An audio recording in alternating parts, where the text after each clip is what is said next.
Review অসমলৈ স্বাগতম জনাইছো। অসমৰ সীমাসমূহ নিয়ন্ত্ৰণহীন হৈ পৰিছে। যোৱাকালি অসম মিজোৰাম সীমান্তৱৰ্তী অঞ্চলত অসম পুলিচ আৰু মিজো আৰক্ষীৰ লগত হোৱা গুলিয়াগুলীত 5জনী আৰক্ষীয়ে প্ৰাণ বিসৰ্জন দিয়াৰ লগতে অসমৰ আৰক্ষী আৰু 50জন আৰক্ষী গুৰুতৰভাৱে আহত হয় আৰু ইয়াৰে 16জনৰ অৱস্থা সংকটজনক বুলি জানিব পৰা গৈছে। সম্প্ৰতি অসম মিজোৰাম সীমান্তৱৰ্তী এলেকাত হোৱা ঘটনাক দুয়োখন ৰাজ্যৰ চৰকাৰৰ লগত আলোচনা কৰিছে মন্ত্ৰী অমিত শ্বাহে। ইপিনে অসমৰ মুখ্যমন্ত্ৰী হিমন্ত বিশ্ব শৰ্মা আৰু মিজোৰামৰ মুখ্যমন্ত্ৰী জোৰামত থাংগাৰ মাজত বোকা ছটিওৱা আৰম্ভ কৰিছে টুইটাৰত। দুয়োখন ৰাজ্যৰ মাজত এজনে আনজনৰ ওপৰত দোষাৰোপ কৰাৰ চেষ্টা কৰিছে। ইপিনে অসম মিজোৰাম সীমান্তৱৰ্তী এলেকা কাছাৰ, হাইলাকান্দি, কৰিমগঞ্জ আৰু মিজোৰামৰ আইজল, কলাহিব আৰু মমিত জিলাৰ 164.6 কিলোমিটাৰ এৰিয়াটোত হাই এলাৰ্ট জাৰি কৰিছে দুয়োখন চৰকাৰে। অসম মিজোৰাম সীমান্তৱৰ্তী এলেকাত হোৱা ঘটনাক লৈ মিজোৰামৰ মুখ্যমন্ত্ৰী জোৰামত থেংগাই কয়, The entire development have been quite unfortunate. It all started with the Assam police aggression into the duty camps of CRPF and Mizoram police near Vairengte auto rickshaw stand. With the intervention of the Union Home Minister, who spoke to both the chief ministers, Assam police have withdrawn from the place and the duty posts have been handed back to CRPF personnel. The government of Mizoram strongly condemns the unjustified act of the government of Assam in this. আজি অসম মিজোৰাম সীমান্তৱৰ্তী এলেকা পৰিভ্ৰমণ কৰে অসমৰ মুখ্যমন্ত্ৰী হিমন্ত বিশ্ব শৰ্মাই। তেখেতক মই প্ৰস্তাৱ দিছিলোঁ যে আমাৰ চৰকাৰে শপত গ্ৰহণ কৰাৰ দিনাখন যিটো অসমৰ সীমা আছে সেই সীমাক আমি ছেটেলাইট দি ফটোগ্ৰাফি কৰিম আৰু সেই ফটোগ্ৰাফি যি ধৰণৰ ষ্টেটাছকো আহে তেনেকুৱা ধৰণৰ ষ্টেটাছকো আমি মেইনটেইন কৰিম। মিজোৰামৰ মুখ্যমন্ত্ৰী ডাঙৰীয়াই মোক পত্ৰ লিখি জনাইছিলে যে এই কথাত তেখেতৰ কোনো আপত্তি নাই আৰু মুখ্য সচিব পৰ্যায়ৰ বৈঠকৰ তেওঁ পোষকতা কৰিছিল। যোৱা 8 তাৰিখে নতুন দিল্লীত 2জন মুখ্য সচিবৰ মাজত বৈঠক হৈছিলে আৰু মুখ্য সচিব পৰ্যায়তো অসমৰ পৰা আমি কৈছিলোঁ যে আমাৰ যি ধৰণৰ ষ্টেটাছকো আছে আপোনালোকে 10 মে ধৰক, 6 মাহ আগৰ ধৰক বা আজি ধৰক, ছেটেলাইট দি আপোনালোকে সীমাটো নিৰ্ধাৰিত কৰক আৰু সেই সীমা নিৰ্ধাৰিত কৰাৰ পিছত তাতে আমি স্থিতাৱস্থা বাহাল ৰাখিব লাগে। কিন্তু সিদিনাখন মিজোৰামৰ মুখ্য সচিবে সেই কথাত সন্মতি হ'বলৈ অস্বীকাৰ কৰে আৰু তেখেতসকলে সেই মেমৰেণ্ডাম অৱ আণ্ডাৰষ্টেণ্ডিং যিখন ড্ৰাফ্ট কৰা হৈছিল তাত তেওঁলোকে চহী নকৰে। তাৰ পৰৱৰ্তী পৰ্যায়ত হাইলাকান্দি, কৰিমগঞ্জ আৰু শিলচৰৰ বিভিন্ন জাগাত আকৌ নতুন কৰি মিজোৰামৰ পৰা আগ্ৰাসন আৰম্ভ হয়।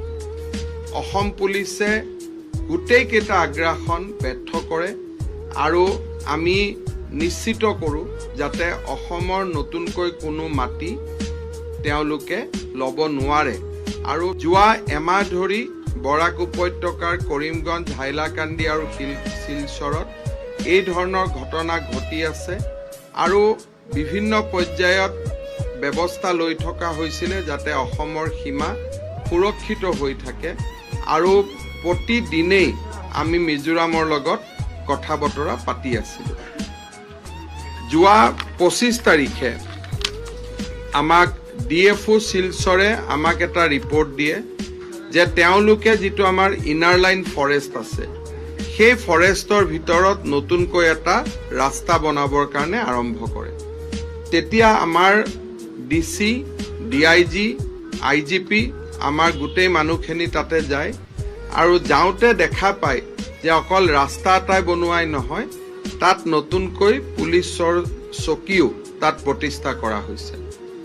অসম পুলিচে কলাশিবৰ SPক সেই চকী খালী কৰি দিবৰ বাবে অনুৰোধ কৰে আৰু নতুনকৈ কোনো ৰাস্তা ঘাট নবনাবৰ বাবে তেওঁলোকক অনুৰোধ কৰে।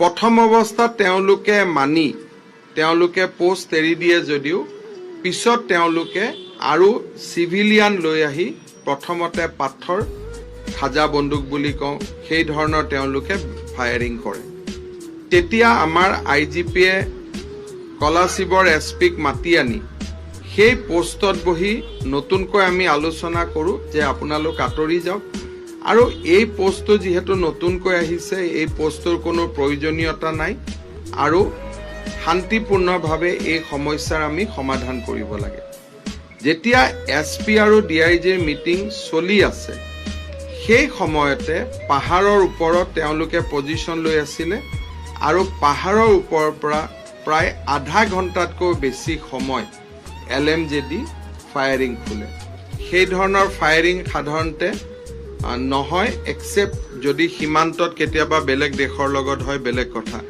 বাট it was a continuous firing for 30 to 35 minutes এই গোটেই ফায়াৰিঙত প্ৰায় 42 জন অসম আৰক্ষীৰ ব্যক্তি আৰু জোৱান আহত হয় including superintendent of police Cachar পৰৱৰ্তী পৰ্যায়ত আমি শিলচৰ মেডিকেল কলেজলৈকে তেওঁলোকক লৈ অহাৰ পিছত আমাৰ 5 জন জোৱান Swapan Kumar Roy ABC Liton Suklabaidya constable Shamsuzzaman Borbhuyan constable Morjul Haque Borbhuyan আৰু কনষ্টেবল নজমুল হুছেইন এখেতসকলে মৃত্যুবৰণ কৰে জোৰাম ঠাংগা ডাঙৰীয়াই মোক প্ৰস্তাৱ দিলে যে আপুনি আইজললৈকে আহক আৰু আমি ষ্টেটাছ কোৰ কাৰণে আমি এখন এগ্ৰিমেণ্ট কৰিম মই জোৰাম ঠাংগা ডাঙৰীয়াক ক'লো যে মই হাফলঙতে আছো লাগিলে মই অহাকালি গুচি যাম অসমে শান্তি বিচাৰে আৰু যিকোনো আপুনি যি ধৰণে বিচাৰে খালি এটা নিৰ্ধাৰিত ঠিক কৰি লওক যে আজিৰ সীমা পৰহিৰ সীমা চথা দিনাৰ সীমা আমাৰ কোনো আপত্তি নাই কিন্তু সদায় সদায় যিটো চলি আছে সেইটো বন্ধ হ'ব লাগে কাৰণ অসমে বিকাশৰ ৰাস্তাত যাব খোজে অসমৰ এইবিলাক কৰিবৰ বাবে সময় নাই আমাৰ কথাটো হ'ল যে আপোনালোকে এটা সীমা নিৰ্ধাৰণ কৰি লওক য'ত আপোনালোক তাৰ পৰা নাহে আমিও তাৰ পৰা নাহোঁ আৰু স্থায়ী সমাধানৰ কাৰণে ভাৰত চৰকাৰক দায়িত্ব দিয়ক ভাৰত চৰকাৰে যি ধৰণে সীমাটো হিচাপ কৰিব বিচাৰে আমাৰ কোনো আপত্তি নাই যেতিয়া ফায়াৰিং চলি আছে তেতিয়াও মই জোৰাম ঠাংগা ডাঙৰীয়াক কৈছোঁ যে ইটো ফোনত মই খবৰ পাই আছোঁ ফায়াৰিং চলি আছে SPয়ে গুলি খাইছে আপুনি কণ্ট্ৰোল কৰক তেতিয়া তেওঁ কৈছে I am very very sorry তেওঁ বাৰে বাৰে সেই শব্দটোকে কৈ আছে যি নহওক কালিৰ ঘটনাটো অত্যন্ত দুৰ্ভাগ্যজনক কিন্তু এটা কথা অসমৰ ৰাইজক মই ক'ব খোজো যে নতুনকৈ অসমৰ 1 ইঞ্চি মাটিও কোনেও ল'ব পৰা নাই অলদো আমাৰ মানুহে আত্মত্যাগ দিছে আমাৰ মানুহৰ মৃত্যু হৈছে কিন্তু এটা ফুটা মাটিও আমাৰ পৰা ল'ব পৰা নাই 5 জাগাতে ল'ব পৰা নাই আমি সম্পূৰ্ণভাৱে আমাৰ সীমা সুৰক্ষিত কৰিছো আৰু এতিয়াও সংঘৰ্ষৰ জাগাত আমাৰ পুলিচ তাতে মোতায়েন হৈ আছে যাতে তেওঁলোকে কোনো কাৰণতে নতুনকৈ অসমৰ মাটি দখল কৰিব নোৱাৰে আগে পিছে যেতিয়া সংঘৰ্ষ হয় তেতিয়া আমাৰ মাটি দখল হয় কিন্তু এইবাৰ আমি নিশ্চিত কৰিছো যে অসমৰ যাতে অলপ মাটিও কোনেও লৈ যাব নোৱাৰে আৰু আমাৰ 5 জন জোৱানে মৃত্যুবৰণ কৰাৰ পিছতো এতিয়াও আৰক্ষী তাতে মোতায়েন হৈ আছে আৰু আৰক্ষীয়ে নিজৰ পজিশ্যন লৈ আছে আৰু আমি কোনো পধ্যে 1 ইঞ্চি মাটিও আমি এৰি দিয়া নাই ভাৰত চৰকাৰে আমাক যি ধৰণে নিৰ্দেশ দিছিলে যেটো পোষ্ট মিজোৰামে স্থাপন কৰিছিল যেটো ৰাতিপুৱা আমি লৈছিলো ভাৰত চৰকাৰে আমাক কৈছিলে যে পোষ্টটো CRPFক দি দিব লাগে আমি লগে লগে পোষ্টটো CRPFক হেণ্ডঅভাৰ কৰিছো মিজোৰামে ভাৰত চৰকাৰৰ কথা এতিয়াও মানা নাই পোষ্টৰ পৰা মিজোৰাম পুলিচ আঁতৰি যোৱা নাই কিন্তু অসম পুলিচে পোষ্টৰ পৰা আমি আঁতৰি 100 মিটাৰ দূৰত বহি আছো যাতে ভাৰত চৰকাৰৰ নিৰ্দেশ আমি পালন কৰিব পাৰো কাৰণ আল্টিমেটলি দুখন ৰাজ্যৰ সীমা কি হ'ব তাক ভাৰত চৰকাৰে নিৰ্ধাৰণ কৰে যিকোনো মূল্যৰ বিনিময়তে অসমে নিজৰ সীমা সুৰক্ষিত কৰিব আৰু ভাৰত চৰকাৰে আমাক যি পৰামৰ্শ দিব সেই পৰামৰ্শ মতে আমি আগবাঢ়ি যাবলৈ আমি প্ৰস্তুত হৈ আছো। আমাৰ অসম আৰক্ষীৰ যি 5 গৰাকী জোৱানৰ মৃত্যু হ'ল, প্ৰতিগৰাকী জোৱানৰ পৰিয়াললৈ মই 50 লাখ টকাৰ একোটা আৰ্থিক সাহায্য ঘোষণা কৰিছো। তেওঁলোকক আমি 50 লাখ টকাকৈ কম্পেনচেশ্যন দিম আৰু তেওঁলোকৰ পৰিয়ালত আমি এটাকৈ চৰকাৰী চাকৰি দিম। কালি যিসকল আহত হ'ল তাৰ SP কাছাৰক আমি ইতিমধ্যে মহাৰাষ্ট্ৰলৈকে এয়াৰফ'ৰ্চৰ স্পেচিয়েল এয়াৰক্ৰাফ্ট দি পঠাইছোঁ। 3জন পেচেণ্ট যি শিলচৰ মেডিকেল কলেজত কিছু অকণমান চিৰিয়াছ হৈ আছিল বাট আউট অফ ডেঞ্জাৰ, তেওঁলোকক আন এখন এয়াৰ এম্বুলেন্সেদি গুৱাহাটী মেডিকেল কলেজলৈকে শিফ্ট কৰিছোঁ। বাকীসকলক পৰ্যায়ক্ৰমে শিলচৰ মেডিকেল কলেজৰ পৰা ৰিলিজ দিয়া হ'ব আৰু এই 42জন যিসকল আহত হ'ল তেওঁলোকক আমি 1 লাখ টকাকৈ চৰকাৰৰ পৰা আমি সাহায্য দিম। অসম পুলিচৰ মিজোৰাম অসম সীমান্তত ইমান পুলিচে বা বেটেলিয়নৰ জোৱানে ডিউটি কৰি অসমৰ সীমা সুৰক্ষিত কৰি আছে, তেওঁলোকক আমি এমাহৰ অতিৰিক্ত দৰমহা আমি মঞ্জুৰ কৰিছোঁ। যাত 3টা কামাণ্ডো বেটেলিয়ন, এটা কৰিমগঞ্জত, এটা হাইলাকান্দিত আৰু এটা শিলচৰত অসম মিজোৰামৰ সীমান্তত মোতায়েন কৰা হ'ব। 1200 জোৱান, total 4000 commandos will be deployed in Assam Mizoram border.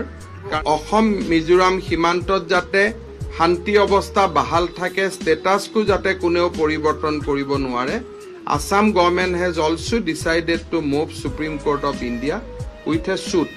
আজি সীমান্তৱৰ্তী এলেকা পৰিভ্ৰমণ কৰে কংগ্ৰেছৰ সাংসদ গৌৰৱ গগৈ আৰু প্ৰদ্যুৎ বৰদলৈয়ে। Bureau report, review Assam. इस कारण में आपको बताएं। It's very unfortunate that the situation has worsened and it's like a war-like situation within our country. It's most unfortunate part. And tragedy is this: the Union Home Minister himself went down purportedly to do some conflict resolution, but nothing happened, nothing emerged.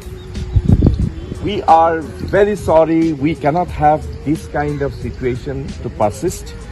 We demand that there should be an inquiry.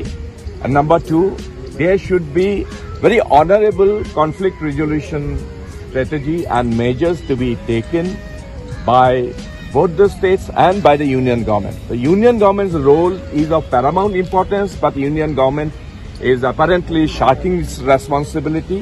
We demand that union government should step in and carry out some dialogue and, take effective measures of conflict resolution. Are you demanding resignation of Home Minister Amit Shah? एक second, हमारा statement खत्म होना चाहिए। वो अपने हमारे खालिक जी भी तो 2 अक्षर वो बोलेंगे। खालिक जाम को